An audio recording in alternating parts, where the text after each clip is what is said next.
ለሙግት ሌላ ነገር አደባባይ መውጣት ቀርቶ ስሟን ብታነሳ እርምጃ ይወሰድብሃል ተባለ። ከዛ ወዲህ ሚኒሊክም ስለ ሃይማኖት ግርማ አንስቶ አያውቅም።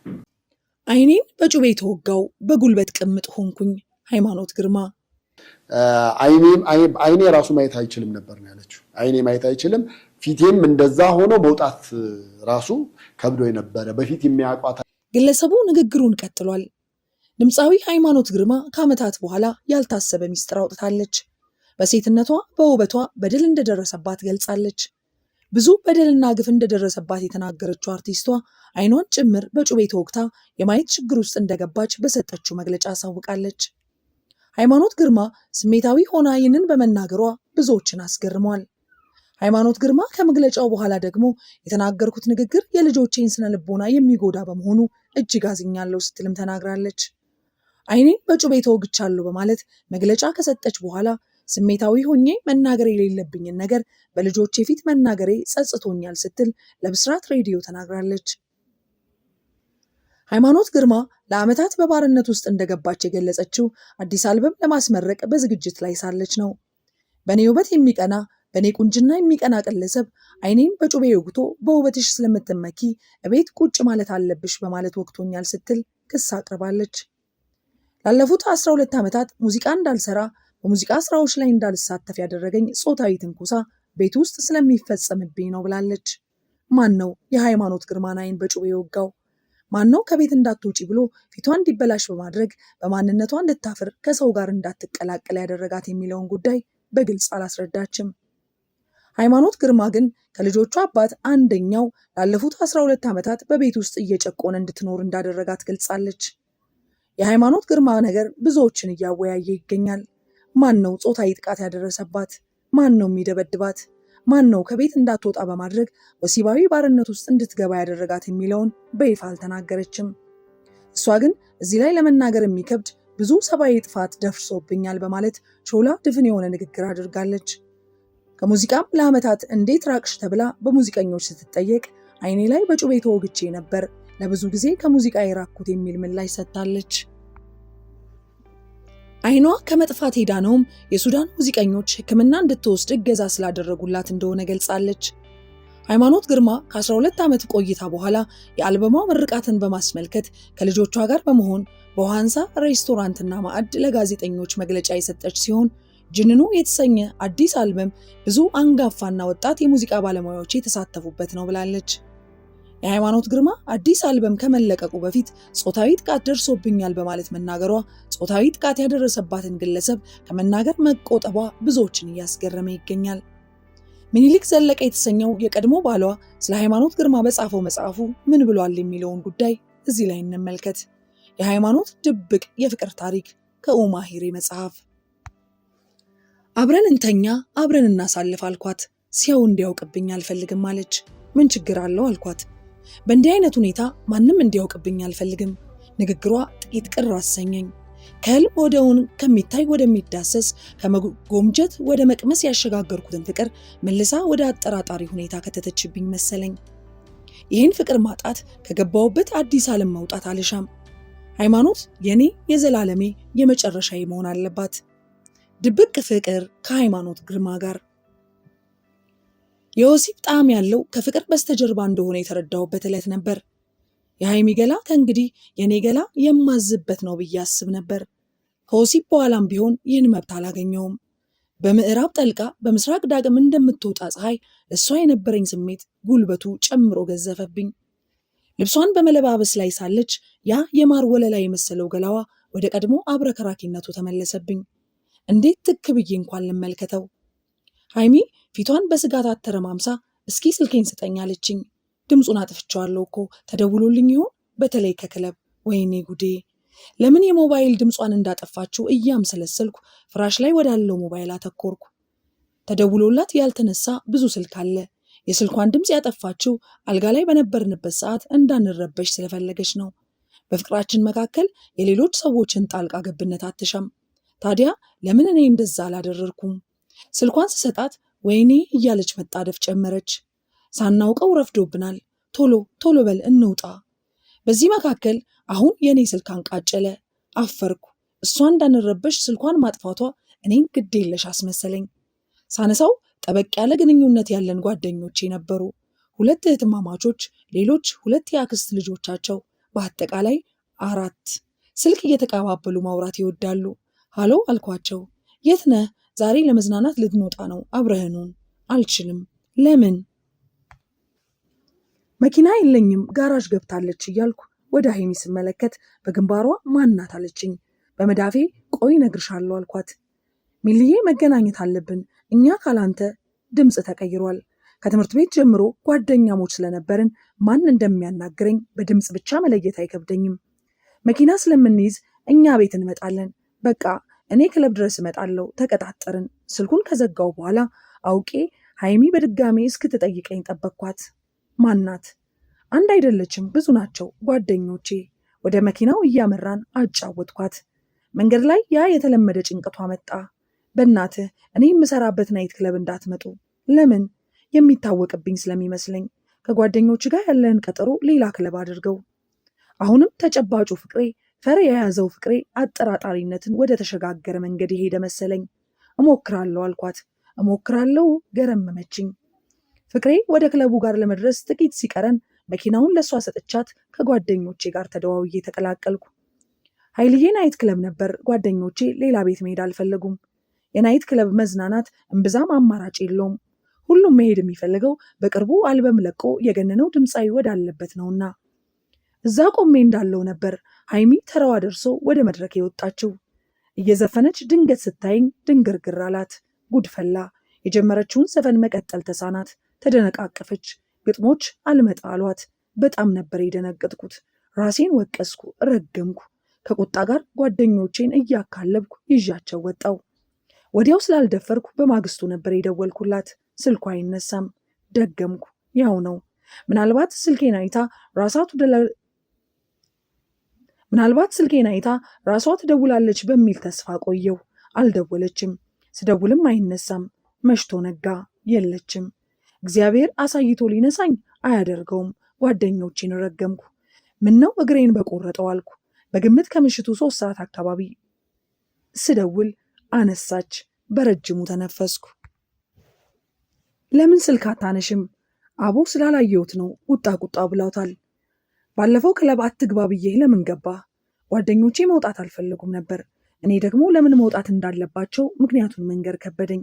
ለዚህ ነው የመሰለኝ። በጣም ነው ያናደድከኝ። ሁሉም ሰው የሚያውቅብኝ ነው የመሰለኝ። ያ የፍቅር ጥርጣሬ አዘቅት ሆኖ ሊውጠኝ አሰፈሰፈብኝ። ወደፊት በተደጋጋሚ አብረን ስንታይ መታወቁ ይቀራል ብለሽ ነው? ቢታወቅስ ደግሞ ምን ችግር አለው? ይሄማ አይሆንም። በድብቅ ነው መገናኘት ያለብን። በቃ ፍቅር ምናምን እያልን መንዘላዘል የለብንም። እንዴት? ምን ማለት ነው? አቦኔ እንደዚህ አይነት ነገር አልፈልግም። በቃ ሲያስፈልገን በድብቅ እንገናኛለን እንጂ። የሃይማኖት ግርማ ምላሽ ለቀድሞ ለባለቤቷ ሚኒሊክ የተሰጠ ምላሽ ነበር። ሚኒሊክ ደነገጥኩኝ፣ ጭው አለብኝ ይላል። የንግግሯ ኃይለ ቃልነት የማልፈለግ መሆኑን የሚለፍፍ አዋጅ መሰለኝ። በዚህ ክርክር መቀጠል ከዚህ የከፋ ኃይለ ቃል ያስከትል ይሆናል የሚል ስጋት ተውኩትኝ። ሁኔታው የጎዳኝ መሆኑ ስለገባት ይሆናልም በቀጣዩ ቀን ራሷ ደውላ ተገናኘን። ቀለልና ቆጠብ ያለ ጨዋታ ስንጫወት ብለን ስንለያይ ነገ ቤት እንድትመጣ አብረን ነው የምንውለው አለችኝ። ደስ ቢለኝም አንድ የሆነች ትንሽ ስራ አለችኝ፣ በጊዜ ጨርሼ ለመምጣት ሞክራለሁ አልኳት። ምንም ምክንያት አታብዛ፣ ነብር ሆነች እንዳትቀር። እሷ እኔ ላይ የምታሳየው መብት ከጊዜ ጊዜ እየጨመረ ሲመጣ ይታወቀኝ ነበር። አልጠላሁትም። የሚያሳስበኝ እኔ በእሷ ላይ ያለኝ መብት የዛኑ ያህል እያሽቆለቆለ መሄዱ ነው። ግድ የለም አልቀርም። ከአንቺ ጋር መዋሉን በደስታ ነው የምፈልገው። እንደውም መተማመኛ እንዲሆን ስልካችንን ተቀያየረን እንያዝ አልኳት። ፈገግ እያለች አሸናፊነቷን እያጣጣመች ሞባይሏን ሰጠችኝ። በማግስቱ ግን ያልጠበቅኩት ነገር ተከሰተ። መንገድ ትራንስፖርት ጉዳይ ስለነበረኝ ወደዚያ ከኤፍራታ ጋር እየሄድኩ ነው። ኤፍራታ ለምነግረውና ለሚያየው ነገር ሁሉ ፍችና ትርጓሜ እየሰጠ ለማብሸቂያ ይጠቀምበታል። እየተከራከርንና ሬዲዮ ከፍ አድርገን እያስጮህን በመጓዝ ላይ ነን። ኡራኤል ቤተክርስቲያን ደርሰን ትራፊክ መብራቱ ላይ ሲታጠፍ ለካ በጎን በኩል የተጠጋችውን ዴክስ የቤት መኪና ጨረፍ አድርጓታል። እኛ አልታወቀንም። ቀጠልን እየተከራከርን። ጥቂት እንደተጓዝን ሞተረኛ ትራፊክና ባለመኪናዋ ክላክስ እያደረጉ መንገድ ዘጉብን። እየተደናገርን ወረድን። የሆነው ተነገረን። አፈጠጥን። የት ነው የሰው መኪና ገጭታ የምታመልጠው? ትራፊኩ ኧረ እኛ አልገጨንም። ኧረ የምን መኪና አልገጨንም። ኤፍራታን ገጭታችሁ ልታመልጡ ነበር። የተገጨባት ሴት መደማመጥ ጠፋ። በዚህ መሃል ትራፊክ ፖሊሱ ኤፍራታን መንጃ ፈቃድ ጠየቀው። ጉድ ፈላ አልኩ። ምክንያቱም የኤፍራታ መንጃ ፈቃድ 2ኛ ነበር። በ2ኛ ደግሞ የኔን ኮብራ ኢሱዙ የጭነት መኪና መንዳት አይችልም። ኤፍራታን በፍጥነት የኔ የ3ኛ መንጃ ፈቃድ ከመኪናው ዳሽቦርድ ላይ አንስቶ ሰጠው። ትራፊኩ ፎቶውን እያስተያየ ከቆየ በኋላ ሌላ መታወቂያ ጠየቀው። ኤፍራታ የለኝም አለ። እኔና ኤፍራታ በመልክ ጥቂት ሳናደናግር አልቀረንም። ትራፊክ ፖሊሱ ወዲያው መለየት ያቃተው ለዚህ ነው። መኪናውን እየነዳ ወደ ትራፊክ ጽሕፈት ቤት ተከተለኝ አለ። ተከተል ነው። አስገቡን። መኪናውን አስረው እኛን እዛው እንድንቆይ ተደረገ። ትራፊኮቹ ከተነጋገሩ በኋላ እኔን መታወቂያ ጠየቁኝ። የለኝም አልኩ። በዚህ መካከል የተገጨዋ ሴት ባለቤት መጥቶ መደንፋት ጀመረ። ሴት ዶሮ እንደሚያሽኮረምም አውራ ዶሮ እየዞረ ጀግንነቱን ለማስመስከር ጣረ። አናዶኝ ተናገርኩ። ጭራሽ በንዴት ጦፈ። የተሰበረውን ስፖኪዮ ከሞይንኮ ካልተገዛ አልቀበልም አለ። ሞይንኮ የስፖኪዮ ዋጋ 750 ብር ነበር። ይህንኑ ቦታው ድረስ ሄደን አረጋግጠናል። ሌላ ቦታ ደግሞ 250 ብር ነው። ከሞይንኮ አንገዛም፣ ከዛ ካልሆነ አልቀበልም በሚል ክርክር 9 ሰዓት ሞላ። በዚህ መካከል ሰውየው ሁለታችንም ላይ ክስ መስርቶ ሄደ። ምክንያቱ የሚያሳስረን አልመሰለኝም ነበር። ቀበቶ ፍቱ፣ የጫማ ማሰሪያ ፍቱ፣ የያዛችሁትን ንብረት አስረክቡ ተባልን። ደነገጥኩ። የሃይሚ የስራ ሞባይል እኔ ጋ ነው። እምባ እያነቀኝ ቀበቶ ፈታው፣ የጫማ ማሰሪያዬን ፈታው፣ ሞባይል አጠፋው፣ አስረከብኩ፣ እስር ቤት ገባው። ሁኔታውን የኔም የኤፍራታን ቤተሰቦች እንዲሰሙና እንዲቸገሩ አልፈለግንም። ዝም አለን። ከአንድ ቀን ከግማሽ እስር በኋላ ዋስ እንድናመጣ ተነገረን። ዋሶቹ ተነግሯቸው እስኪመጡ ዘግይተው ነበር። ቀድሞ በመጣው ዋስትና እኔ ቀድሜ ወጣው። የታሰርንበትን ንብረት ያስረከብንበት ቦታ ስለሚለያይ በፍጥነት ወደዚያው ሄድኩ። ሞባይሉን ፈርሞ የተረከበኝ ተረኛ ፖሊስ አልነበረም። ሞባይልም የለም። በምንም አይነት መንገድ ሊገኝ አልቻለም። ከአቅም በላይ ሲሆን ትቼው ወደ ቤት ሄድኩ። ቤት ስደርስ ነገሮች ሁሉ በሃይሚ መታመሳቸው ተነገረኝ። ስልክ እየደወለች ምን ነካው? አያስብም እንዴ? እንዴት የስራ ስልክ ይዞብኝ ይጠፋል? እባክሽ ንገሪልኝ እያለች እናቴን በተደጋጋሚ ጨቅጭቃታለች። ከዚያ በኋላ ከደወለች ትልቅ ችግር ገጥሞት እስር ቤት ነው፣ ነገ ይወጣል፣ ይዞልሽ ይመጣል በያልኳት። እናቴ የምን በራስ ላይ ማሟራት ነው ብላ ጀመረች። እንዲህ አይነት ነገር ጥሩ አይደለም፣ ከሰው ጋር ያጋጭሃል። ጸባዩን ሳታውቅ ብዙ አትዳፈር። አያይደል የተፈጠረውን ነገር በእርግጥ ልትረዳህ ይገባ ነበር። ቶሎ ብለህ ማታም ቢሆን ተቀበልና ውሰድላት። እሷም ወዳ አይደለም ስራዋ እንዳይበላሽባት ነው አለች። በቀጣዩ ቀን አመሻሽ ላይ ተረኛ ፖሊስ ይመጣልኝ። ሞባይሉን ተቀብዬ ከአንድ ሌላ ጓደኛዬ ጋር ቶርታ ኬክ ይዘን ቃሊቲ ወደሚገኘው የሃይሚ መኖሪያ ቤት ሄድን። አክስቷ ነበር የተቀበሉን። ሳሎን ገብተን ተቀመጥን። መኝታ ቤት ሆኖ ሳሎን የሚገባ ሰው ይታያልና ሃይሚ እንዳለን አውቃለች። ከሳሎን ግራ ጥግ ላይ ወዳለው የመኝታ ቤት በር አፈጠጥኩ። የብዙ ሰዎች ድምፅ ይሰማል። እንደ ሰማይ ተከፍቶ እንደ መልአክ ብቅ እንድትልልኝ ጓጓው። ጥቂት ቆይታ ነበር ወደኛ የመጣችው። ቤት ስለመጣህ ነው እንጂ በጣም ነበር የምጣላህ አለችኝ።